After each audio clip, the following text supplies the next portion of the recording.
আমাৰ আটাইৰে শ্ৰদ্ধাৰ হিয়াৰামঠু জুবিন গাৰ্গদেৱৰ এই পবিত্ৰ সমাধি ক্ষেত্ৰত আমি আহি শ্ৰদ্ধাঞ্জলি জ্ঞাপন কৰিলোঁ আৰু বিভিন্ন ঠাইৰ পৰা মানুহ আহি ইয়াত তেখেতক শ্ৰদ্ধাঞ্জলি জ্ঞাপন কৰিছে।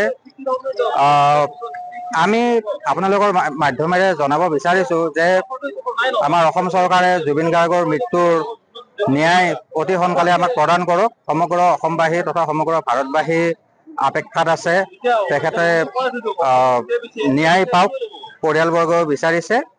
আৰু এই অঞ্চলত প্ৰতিদিনে বহু ঠাইৰ পৰা দূৰৰ ঠাইৰ পৰা মানুহ আহি ইয়াত শ্ৰদ্ধাঞ্জলি নিবেদন কৰিছে। বিশেষকৈ দেওবাৰৰ দিনটোত যথেষ্ট সংখ্যক মানুহৰ সমাগম হয়। বিদ্যালয় মহাবিদ্যালয় ছাত্ৰ ছাত্ৰীসকলো আহিছে। শদিয়াৰ পৰা ধুবুৰীলৈকে সমগ্ৰ অঞ্চলৰ ব্যক্তিসকল ইয়াত আহি জুবিন গাৰ্গ দাদাৰ শ্ৰদ্ধাঞ্জলিত তেখেতসকলে শ্ৰদ্ধাঞ্জলি নিবেদন কৰিছে।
আমাৰ আটাইৰে শ্ৰদ্ধাৰ হিয়াৰামঠু জুবিন গাৰ্গদেৱৰ এই পবিত্ৰ সমাধি ক্ষেত্ৰত আমি আহি শ্ৰদ্ধাঞ্জলি জ্ঞাপন কৰিলোঁ আৰু বিভিন্ন ঠাইৰ পৰা মানুহ আহি ইয়াত তেখেতক শ্ৰদ্ধাঞ্জলি জ্ঞাপন কৰিছে।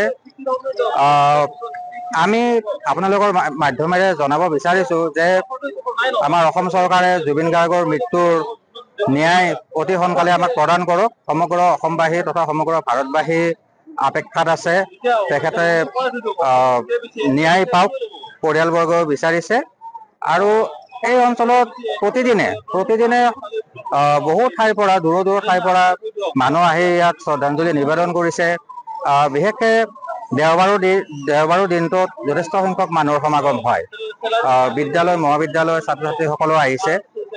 শদিয়াৰ পৰা ধুবুৰীলৈকে সমগ্ৰ অঞ্চলৰ ব্যক্তিসকল ইয়াত আহি জুবিন গাৰ্গ দাদাৰ শ্ৰদ্ধাঞ্জলিত তেখেতসকলে শ্ৰদ্ধাঞ্জলি নিবেদন কৰিছে।